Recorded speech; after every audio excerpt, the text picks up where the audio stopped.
네, 안녕하세요. 프리미엄 종목상담 VVIP 김수경입니다. 오늘 우리 증시는 때 아닌 중국발 환율 충격에 좀 많이 얼어붙었습니다. 5개월 만에 코스피가 1980선 라인까지 후퇴를 했고요. 오늘 코스닥도 730선 초반까지 좀 주저앉으면서 아래쪽으로 좀 많이 밀려 내려왔습니다. 이번 주는 또 예상치 못한 황금 연휴가 또 좀 후반에 좀 기다리면서 기분 좋게 또 장이 열렸는데요. 상당히 좀 무거운 분위기에서 침체된 분위기에서 화요일장까지 좀 마무리가 됐습니다. 참 그러네요. 여러 가지 좀 예상치 못한 악재가 좀 터지면서 변동성까지 수반이 되고 있는데요. 수익을 건져내기가 정말 쉽지 않은 그런 구간입니다. 아마 좀 보릿고개 넘는 심정으로 좀 요즘에 매매를 좀 진행하고 계시지 않을까 싶은데요. VVIP가 조금이나마 좀 위로가 되드렸으면 좋겠습니다. 시장에 대한 고민, 또 종목에 대한 고민 뭐든지 다 안고 와 주시면요. 저희랑 함께 하시면서 또 좋은 해결책까지 찾아보셨으면 좋겠습니다. 오늘 카운슬러는요. 토마토의 대표적인 젠틀맨이시죠. 김동현 전문가 오셨습니다. 전문가님 어서 오세요. 네, 안녕하세요. 네, 반갑습니다. 전문가님 한 2, 3주 전에 휴가 다녀오셨죠, 여름 휴가. 진짜 일찍 다녀오시길 잘하신 것 같은데요. 요즘에 정말 휴가를 떠날 심정도 아니고 좀 상황도 아닌 것 같아서 너무 좀 답답한 흐름이 좀 연일 계속되는 것 같네요. 네. 뭐 일단 오늘 나온 내용은 일회성일 가능성이 일단 높습니다. 왜냐하면 중국의 위안화 절하 폭으로는 일단 뭐 최대 수준이기 때문에 뭐 시장이 원화 같은 경우에도 약세를 좀 보였다라고 볼 수 있는데 기본적으로 이게 연속적으로 나오게 되면은 이머징 쪽도 환율 전쟁에 들어가게 되고 네. 그렇게 되면 국내 시장 리스크가 상당해질 수 있습니다. 이건 뭐 작은 변동성이 아니라. 근데 일단 성명 자체도 일단 이번에 내려놓고 추이를 보겠다라고 했기 때문에 연속적으로 일단 절하할 것 같지는 않고요. 네. 미국 쪽에서 반응이 어떻게 나오느냐인데 최근에 브라질 헤아라라든지 뭐 멕시코 페소 같은 경우에도 안정을 좀 보였다라는 점을 감안하면 제가 볼 때 미국 쪽 큰 충격이 있겠나 싶습니다. 그렇다면 미국에서 큰 변동성이 아니라면은 오히려 오늘 낙폭을 내일 아침부터 바로 커버하고 들어올 수도 있기 때문에 이 내용은 좀 추이가 좀 뭐 앞으로 관심이 좀 요하는 부분이면 지켜봐야 되는 부분이고 앞으로 하반기에도 좀 변동성 요인이 될 수는 있겠지만 당장으로 봤을 때는 저는 오히려 8월달 저점이 이런 내용으로 인해서 나올 수 있지 않을까라고 보고 있기 때문에 오늘의 시세를 좀 지나치게 확대 해석하실 필요는 저는 없다고 보고 있습니다. 네, 저 오늘장 마감 보고 상당히 좀 조마조마 마음으로 좀 포트 좀 계좌 들여다보고 계신 분들 많으실 것 같은데요. 좀 일시적인 좀 조정에 그칠 가능성이 높다라는 좀 멘트를 김동현 전문가는 주고 있습니다. 좀 중국 때문에 좀 마음을 놓을 수 없는 매매에 좀 연일 좀 진행이 되고 있는데요. 오늘 코스피가 좀 크게 조정을 받았고 코스닥도 좀 많이 밀려나면서 또 오전장에 받던 수익 좀 반납하신 분들 상당히 좀 많지 않을까 싶습니다. 마음고생하면서 좀 매매 진행을 하고 계시지 않을까 싶은데요. 오늘 포트 고민 안고 계신 분 바로 연결해 보도록 하겠습니다. 선생님 안녕하세요. 네, 안녕하세요. 네, 선생님 반갑습니다. 안녕하세요. 어디에서 전화 주셨나요?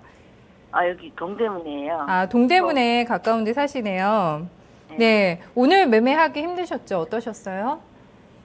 너무 힘들어요, 요즘. 네, 좀 올릴만 하면 빠지고 오전장에는 괜찮았는데, 그렇죠? 네. 네, 주식 투자는 어느 정도나 좀 하고 계세요? 규모 어느 정도 운용하세요?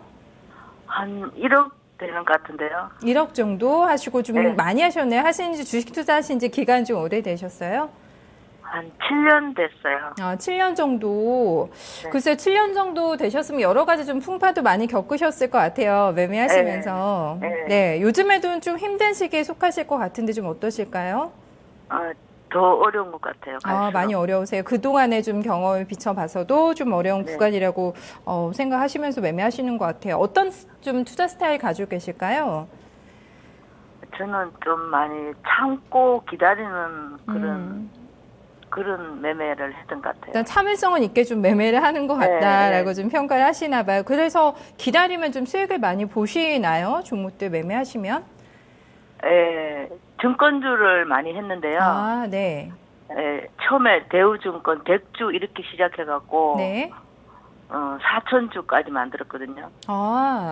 대우증권 일을 하고 있는데요. 네. 처음에 1,000만 원 가지고 했어요. 지금 1,000만 원으로 시작해서 1억 원을 만드신 거예요? 수익 굉장히 많이 보셨네요. 주식으로 인해서 만든 거는 조금이고 계속 이제 제가 모으신 돈을 찾고 주식 쪽에 넣으시고 그래서 떨어지면 사고 그렇게. 그래도 뭐 굉장히 좀 건설적으로 좀 투자가 그동안은 진행이 됐던 것 같으세요. 요즘에도 좀 금융주 쪽 많이 편입하세요, 증권주?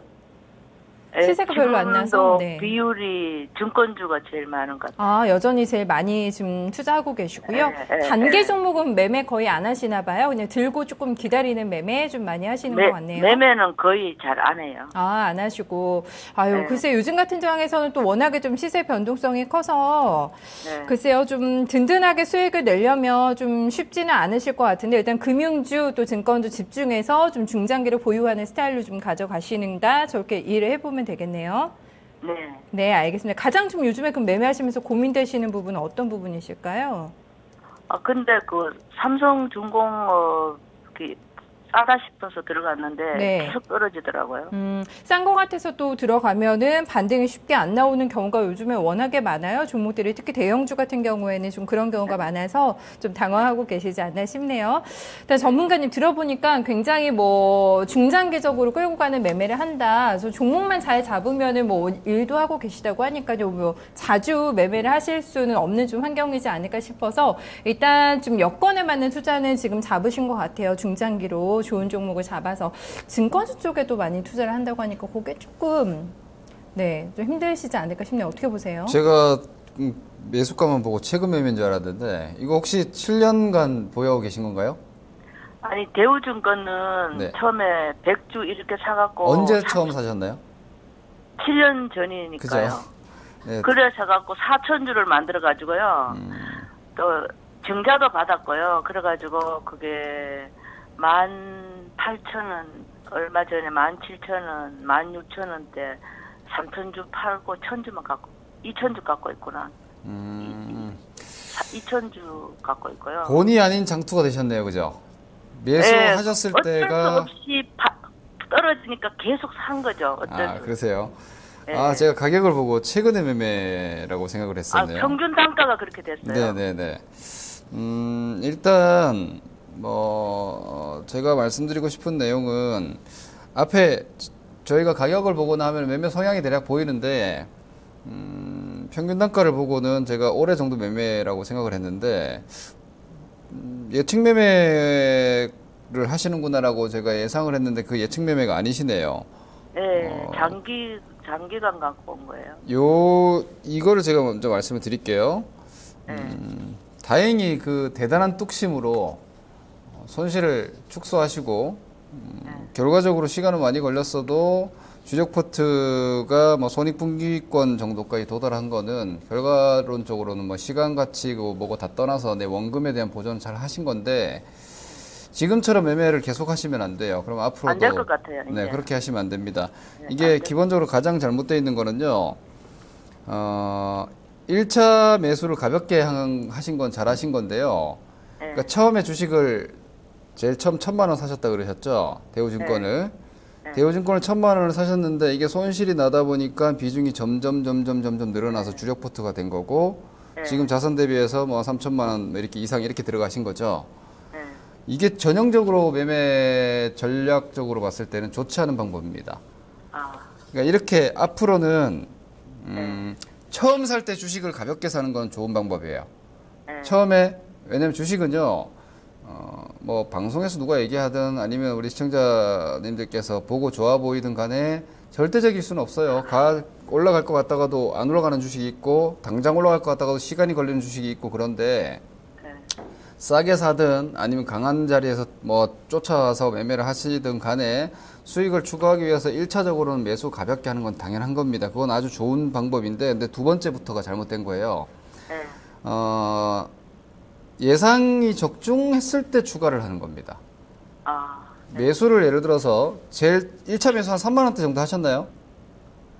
2, 3만 원대 정도 하셨을 것 같은데. 24,000원인가. 24,000원. 네, 처음에 할 때. 24,000원대 매수하셨으면 아마 사자마자 바로 손실 쪽으로 들어가셨을 것 같은데.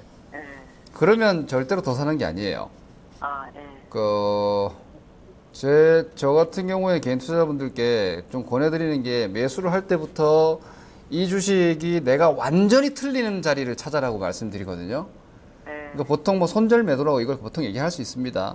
그러니까 주식을 사면서 물리려고 사는 사람은 없어요. 저희는 가끔 물리려고 사기도 해요. 그건 뭐냐면은 압도적으로 싼데 이건 뭐 약간 사족일 수 있겠지만 가끔 그 주식을 잊어버릴 때가 있어요. 다른 주식 보다가. 그럴 때 그냥 조금 뭐 한 100만 원어치 사두면 그 주식을 계속 보게 된단 말이에요. 그리고 결정적인 시점에 바닥권에 매수를 하기 위한 노림수를 가진 주식은 오히려 물리작정하고 한 적은 금액을 사놓는 경우도 있어요. 근데 기본적으로는 개인 투자자분들이 1차 매수하실 때 물리려고 사진 않죠. 당연히 올라갈 거라고 예상을 하고 사신단 말이야. 어떠한 어느 정도 초보자분들도 이 주식이 뭐 2만 원, 2만 4천 원에 사셨으면은 이게 3만 원 정도를 올라갈 거라고 예상을 한다거나 이런 기대 수익이 있을 거 아닙니까? 그럴 때 뭐 이제 주식 좀 기간이 되시니까 기본 차트 정도는 보실 수 있을 거예요. 뭐 5일선이라든지 21선이라든지 기본 차트 정도는 보시는 거면 이 주식이 어느 가격이 깨지면 그림이 다 망가지는 자리가 있어요. 뭐 내용이고 뭐고 떠나서 주식이라는 게 레포트가 좋게 나오고 전문가들이 추천하고 시장에서 좋다고 아우성 치더라도 주가 빠지면 그게 팩트거든요. 주가가 빠지면 그게 답이에요. 근데 대부분의 분들이 주식이 결론인데 결론을 글로 생각하시고 누가 방송에서 나오는 얘기를 생각하시고 이렇게 가시는데 돈이 움직이는 거 그게 제일 확실한 거죠. 대우증권이 좋을 것 같으면 24,000원에서 빠질 수가 없는 거죠. 계속 더 올라갔겠죠. 그러니까 어느 정도의 가격을 딱 정해놓고 1차적으로 올라갈 것 같아서 매수를 한번 했다면 그 가격이 깨지면 절대로 추가 매수를 하시면 안 돼요. 오히려 조금 샀으니까 조금 손실이잖아요. 금액이 크지가 않으니까 조금 손실이죠. 그때 빨리 매도를 해버려야 돼요. 그게 아니라 뭐 이 주식은 아주 싸다. 나는 뭐 한 몇 년 가더라도 이 가격이면 정말 수익 낼 자신이 있다 정도의 가치 투자 분석 관점이라면 추가 매수를 떨어질 때마다 하는 게 아니에요. 개인 투자자분들이 물타기를 너무 만만하게 생각하시는데요. 물타기 매매는 매매 기법 중에서 제일 상급 난이도예요. 가장 어렵고 힘들고 되도록이면 안 하는 게 좋은 매매 방법인데 그 물타기는 어느 시점에 하는 거냐면 주식이 충분히 떨어졌다가 바닥에서 이제 돌아 나간다라고 보일 때 사는 거거든요. 그래서 가격을 낮추기 위한 게 아니라 올라갈 걸로 전망되는 주식을 더 사는 거예요. 그러니까 일반 개인 투자자분들이 물타기 하는 거랑 방법이 완전히 다르죠. 그냥 단가를 낮추기 위해서 물을 타는 게 아니라 그런 매매이기 때문에 일단 사셔가지고 단가 낮아지는 추가적으로 떨어져서 계속 물타기 하는 건 앞으로 절대로 하지 않는다라고 요 기준만 지키셔도요. 이후에 이제 매매 큰 실수는 없을 거예요. 반대로 예상했던 상승이 나오게 되면 그때 차라리 그 수익을 담보로 해서 더 사버리세요. 단가가 높아지더라도 금액이 커지잖아요. 이런 식으로 요 두 가지만 조금 더 유의하셔가지고 오늘 종목들 좀 보면서 예를 들어서 좀 말씀드릴 테니까요. 앞으로 그 부분에 대해서는 계속 이렇게 주지하시면서 매매하시면 될 것 같습니다. 네, 낙폭과대주에 대한 좀 접근 방식에 대해서도 대략적으로 좀 시간을 많이 할애해서 설명해 주셨는데요. 포트 종목들 저희가 확인해 보면서 조금 더 자세하게 상담 도와드릴게요. 좀 포트 종목도 열어볼까요? 네. 네. 대우증권 네. 13,500원에 30%고요. 메리츠종금증권 6,500원에 10%, 일진홀딩스 7,411원에 10%, 한진칼 28,500원에 5%, 삼성중공업 13,000원에 10%, 두산인프라코아 12,000원에 20%, 현금 15% 있어요. 네, 투자 스타일이 확연하게 좀 보이는 포트가 아닐까 싶은데 두산인프라코 오늘 또 신저가 나와서 상대적으로 힘들게 좀 매매가 진행이 되고 계시지 않을까 싶어요. 궁금한 종목부터 저희가 좀 해결 도와드릴게요. 네, 김종일 전문가님 상담 들어가 볼까요? 대우증권이 아무래도 제일 고민이시겠습니다. 네. 뭐가 지금 포트에서 제일 고민이세요? 저요, 두산인프라코아요. 아, 두산인프라코요. 네. 대우증권이 이제 한숨 쉬시나 봐요. 근데 대우증권도 신경을 오히려 쓰셔야 됩니다. 네, 알겠습니다. 지금 대우증권이요, 우리 개인 투자자분들이 내가 투자한 시간에 대한 보상을 받고 싶어 하세요. 네. 그렇죠? 7년 기다렸다가 본전 넘어갔는데도 안 파신 게 이제 그런 이유죠. 아무래도, 대우증권은 이렇게 말씀드리겠습니다. 내년 이후까지 가져가실 각오가 돼 있다라면은 12,000원대를 다시 본을 작정을 하고 홀딩을 하세요. 아, 예. 이게 지금 월봉입니다. 예. 그리고 기대 수익률은 너무 높게 잡지 마시고요. 예. 현재 위치나 그러니까 우리나라 주식시장이요. 네. 외형이 더 커지기는 힘듭니다, 이제. 아. 그러니까 한국 증권 산업의 최대 호황기는 2006, 7년도 끝났다라고 보시는 게 맞습니다. 왜냐면은 국내 투자 인구라든지 뭐 펀드 시장이라든지 이런 것들 봤을 때요. 네. 그때 이상으로 더 좋아지기는 현실적으로 불가능합니다. 인구 분포로도 그렇고요. 네. 그리고 국내 자산 시장의 동향으로 봤을 때도 뭐 그런 구조는 쉽지가 않아서 욕심내서 보시면 2만 원입니다. 아, 예. 그러니까 요것은 월봉 기준이고요. 예. 월봉은 봉 하나가 한 달이죠. 네네. 시간이 많이 필요한데 지금 보면은 대우증권 제가 말씀드렸던 요 2007년도 요 자리가 고점 나왔죠. 예. 그리고 뭐 자문랩이라든지 이런 것들 잠깐 나왔던 2010년도에 잠깐 25,000원 갔었고요. 네. 여기 펀드 시장 광풍 불었을 때 기관화 장세일 때 여기 요만큼 갔어요. 그러니까 증권사의 기본 수익 구조는 수수료만이 아니라 그 전체적인 운용 수익이라든지 이런 부분들도 상당히 크게 차지하거든요. 예. 그래서 장 자체가 되게 기대감이 크고 뜨거워야 되는데 예. 뭐 현재로서는 주식시장이 올라간다라고 해서 올라가면 한 2만 원대 시도 정도가 될 것 같아요. 일단 기본적인 수익 구조 자체가 뭐 최근에 구조조정해가지고 수익성은 좀 좋아졌어도 외형 자체가 예전처럼 커지긴 좀 어렵기 때문에 예. 1년 기대 수익률 2만 원 정도? 예. 지금 현재 위치에서 앞으로 예. 1년 더 기다린다고 생각하시면 한 2만 원대 정도까지는 기다려 보셔도 될 것 같아요. 바닥은 일단 나왔고요. 예. 만 원 이하 바닥은 일단 분명하게 나왔다라고 보이고 예. 이번에 바닥 치고 지금 조정 기간 한 4개월 이상 5개월 정도 들어가 있죠. 예. 바로는 못 올라올 겁니다. 조금 밑에서 저점 확인하고 하반기 내년 코스로 한 2만 원 시도 정도까지는 주식 시장과 함께 나올 수 있어요. 예. 네, 그렇게 일단 대우증권은 좀 더 기다리시는 걸로. 이번에 18,000원대 매도하셨다라면 참 좋았겠지만 그게 안 됐으니까. 아, 그때 일부 매도했어요. 비중 줄인 거세요? 예, 비중 줄였어요. 나머지는 그 이상 한번 봐보세요. 네네. 그러면 그거 매도하신 게 지금 다른 주식에 또 물리신 거네요. 예. 자, 일단 한번 보겠습니다. 대우증권은 제가 원래는 매수를 최근에 하셨거나 하면 매도하셔가지고 현금 유동성을 차라리 좀 유지를 하시라는 의견을 드리려고 했는데, 네. 저 같은 경우에는 투자자분들의 뭐 성향이나 상황을 감안합니다, 분명히. 왜냐면은 저희가 책임져서 매매를 해드릴 수가 없잖아요. 네. 그러면은 본인이 가지고 계신 성향이나 상황을 분명히 염두에 두고 결정을 하셔야 되거든요. 네. 지금 이거 만약에 매도를 제가 이 자리에서 그냥 손절하세요 하고 매도를 해버리면 이거 분명히 물타기 들어가실 것 같기 때문에 일단 오히려 대우증권이 흐름이 나쁘지 않으니까 최근에 단기적으로 좀 빠져 있어도 다른 주식처럼 막 지하실 파고 내려가고 있는 상황이 아니니까 이런 거 하나도 가지고 계시면 오히려 심리적으로 안정감이 생기니까 네. 이거 그냥 가져가시고요. 네. 일진홀딩스 지금 현금이 좀 있으시죠? 네. 현금 15% 맞나요? 네. 일진홀딩스가 지금 비중이 10%인가요? 예. 수익이 나서 10%인가요? 아니면 매수 기준인가요?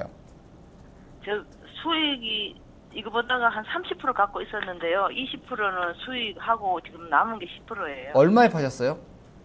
7,411원인데 평균 단가가 이것도 1년 정도 갖고 있었거든요. 1년 갖고 있었고요. 이게 저기 일부 반 이상 팔고 지금 남은 거예요. 매도를 얼마에 하셨어요?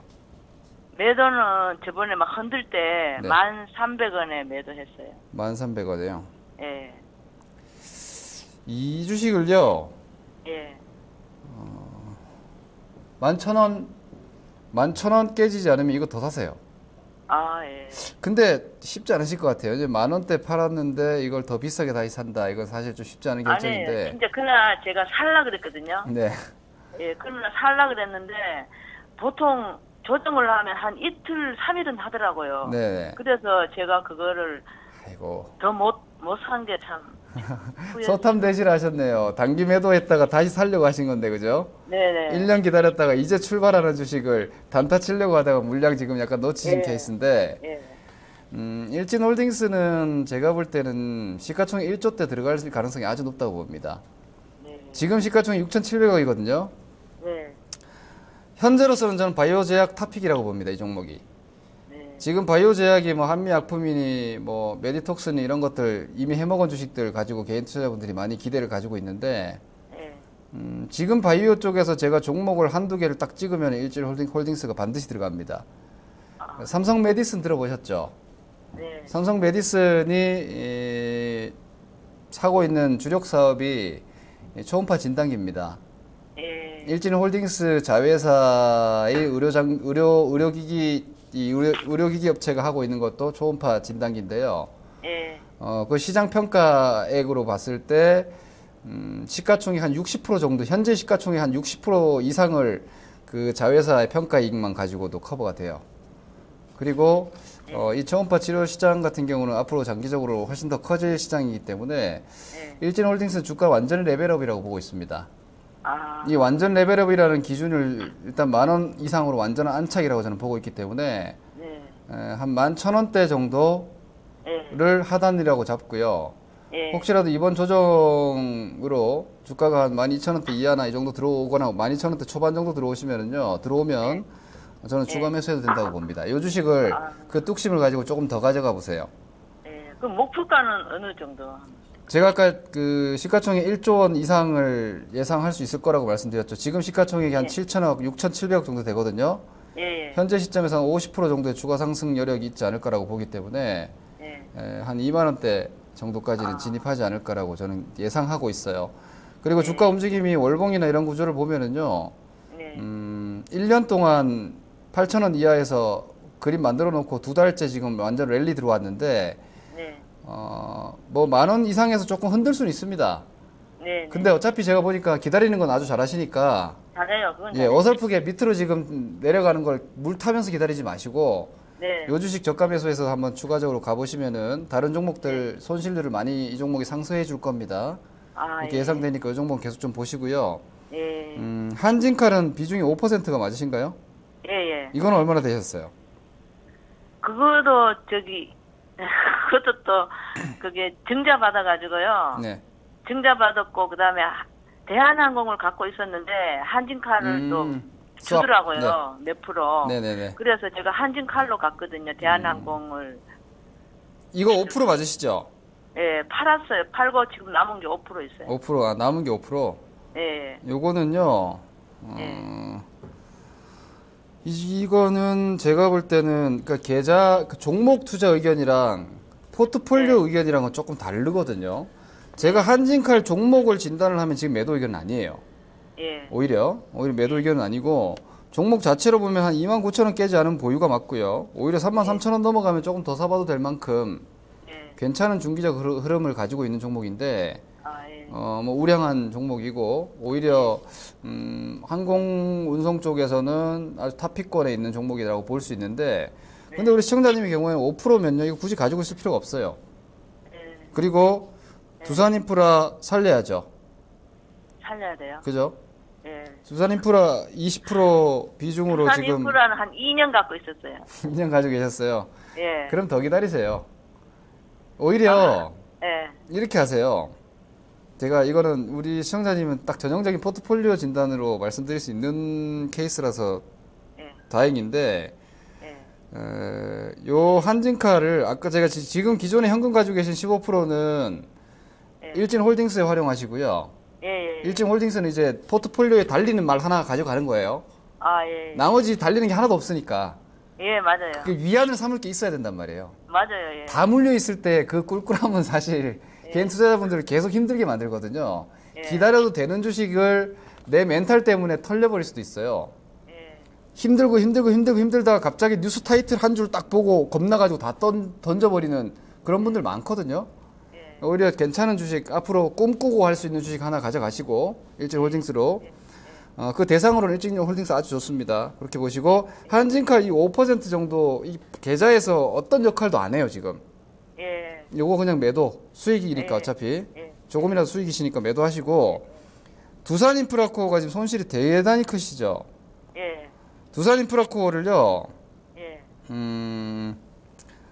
이거 15%는 일진홀딩스에 활용하시고 한진칼 5%랑 예. 삼성중공업 매수가가 13,000원입니다. 예. 그죠? 13,000원. 손실률이 채 10%가 안 되세요. 예. 요거를 팔아두세요. 아, 삼성중공업 팔아요? 삼성중공업 10% 맞으시죠? 예. 두산인프라가 20% 맞으시고요. 예, 예. 어차피 두산인프라나 삼성중공업이 다 그놈이 그놈이에요. 예. 올라올 때 같이 올라올 거고 아, 주가 예. 사이클 같이 움직일 겁니다. 예. 그러면은 오히려 삼성중공업도 뭐 나중에 올라갈 때 올라가겠지만 기본적으로 얘는 적자고 두산인프라코는 흑자예요. 예. 주가는 같이 많이 빠졌는데 그리고 예. 두산인프라코는 밥캣 그 자회사 미국 프리-IPO에 대한 모멘텀이라는 부분이 분명히 있긴 있거든요. 지금 주가가 오히려 하락으로 오히려 재무 위험 리스크 단계적으로 뭐 이런 부분들 때문에 빠졌지만 주가 살아날 때 파괴력 있게 올라갈 수 있는 뭔가가 있단 말이에요. 두산인프라코는. 예. 그거는 지금 시세가 나쁘기 때문에 주가가 반영을 안 하고 있는 거지. 예. 주식이 회복되기 시작하면 그게 모멘텀이 돼버립니다. 아, 예. 그러니까 삼성중공업을 오히려 적은 손절로 현금 확보하시고 예. 한진칼을 5% 현금 확보하시면 15% 정도 되시죠. 예. 그럼 보유한 주식의 얼추 정도 비중 되시는 거란 말이에요. 예. 이거를 현금을 놔두고 기다리세요. 아. 사서 기다리는 거 잘하시는 것만큼 현금을 들고 기다리세요. 예. 그리고 언제 추가 매수를 하시는 거냐면 예. 시장이 개인 투자자분들이 시황 같은 것들에 좀 둔감하시고 타이밍이나 뭐 재료에는 둔감해도요. 그냥 보시다 보면 이제 좋아지네 시장이 이건 충분히 느낄 수 있어요. 예. 그러면 아마 주식이 바닥에서 한 15%는 올라와 있을 거예요. 예. 최소한 이렇게 낙폭 과대주들은 예. 그때 더 사버리세요. 두산 왜냐면은 인프라코는요? 지금 산업재나 두산인프라코나 이런 쪽은요. 예. 지금 9년째 조정이거든요. 예. 길게는 맞아요. 9년째 조정이거든요. 예. 이 경기 순환적 사이클을 전혀 못 탔기 때문이에요. 예. 그러니까 이 경기 침체 중국도 그렇고 산업 경기 자체가 중국의 산업 개발 이후에 완전히 그냥 꽁꽁 얼어버린 거예요. 금융위기와 함께. 예. 다들 그냥 미국 쪽에 소비 부양, 중국 소비 부양, 자기 나라만 먹고 살려면 소비를 해야 되잖아요. 예. 그러니까 뭔가 이렇게 뭐 산업 활동이나 이런 부분들이 좀 부진했던 거예요. 예. 근데 이게 중국도 이제 약간 경기를 더 적극적으로 부양하고 있고 미국이 금리 인상을 할 수 있다는 경기에 대한 자신감, 경제는 심리가 되게 영향을 많이 미치거든요. 예. 미국이 금리 인상을 한다라는 것을 유럽도 그렇고 중국도 그렇고 글로벌 이머징 전체가 안심할 거예요. 경기에 대해서. 예. 그렇게 되면 산업재 쪽이 9년 빠진 데 대한 반등이 한번 나올 수 있습니다. 예. 그 폭이 꽤 될 수 있거든요. 내년 사이클까지 봤을 때. 예. 그때 추가를 하시면은 아마 지금 정도의 단가면은 평균 단가를 훅 떨어뜨릴 수 있을 거예요. 예. 그러면은 오히려 바닥 대비해서 반등 관점으로 보면은 수익 전환까지 충분히 가능해요. 예. 그러니까 오히려 포트폴리오를 지금 기다리고 있는 상태에서 여기서 뭐 손절 매도 이런 조치는 오히려 불합리하고요. 예. 아까 말씀하셨듯이 대우증권 7년째 기다리셨잖아요. 예. 그 주식 시장이 그래요. 지금 8년, 9년 거의 한 7, 8년째 조정기거든요. 예. 뭐 화학주 같은 경우는 4년이고 어떤 주식은 8년이고 7년이고 이래요. 예. 주식 10년 사이클 탑니다. 10년 예. 사이클. 그리고 지금 두산인프라 같은 경우도 사실 뭐 약간의 우려감만 완화가 되면 지금 너무 싸요. 주식이. 그리고 뭐 중국 건설 경기나 이런 부분들도 중국도 뭐 내수 부양 얘기하지만 건설 경기라든지 산업 경기를 완전히 버릴 수는 없어요. 예. 국가 경제를 완전히 그렇게 갈 수는 없기 때문에 중국 같은 경우는 미개발 지역도 많고 그리고 1대1로 시작되면 이제 굴삭기나 이런 수요도 또 생긴단 말이에요. 예. 그걸 기다리셔가지고 예. 제가 말씀드린 이 전략은 주식을 하루하루 보시고 일주일 보시고 이런 분들한테는 어림도 없는 전략이에요. 예. 근데 제가 우리 시청자님 같은 경우는 기다리는 건 잘하신다라는 걸 분명히 보여주셨기 때문에 예. 이 전략으로 하시면은 오히려 지금 계좌 전체를 수익으로 가실 수 있을 거예요. 예. 이렇게 운영하시기 바랍니다. 예. 감사합니다. 네. 네, 시청자님 매매 잘하시고요. 오늘 전화 주셔서 감사합니다. 네, 감사합니다. 네, 첫 번째 시청자님 만나봤습니다. 메리츠 종금증권 증권통으로 영웅생님께서도 궁금하다고 좀 보유하다고 올려주셨는데요. 방금 전에 저희가 또 상담 도와드렸으니까요. 같이 참고해보시면 되겠습니다. 게시판에서 현재 슈도 도나도나님 파란사와님 기다리고 계신데요. 잠시 후에 중국장 마감 살펴보고요. 게시판 여러분들 조목 고민도 덜어드리도록 하겠습니다.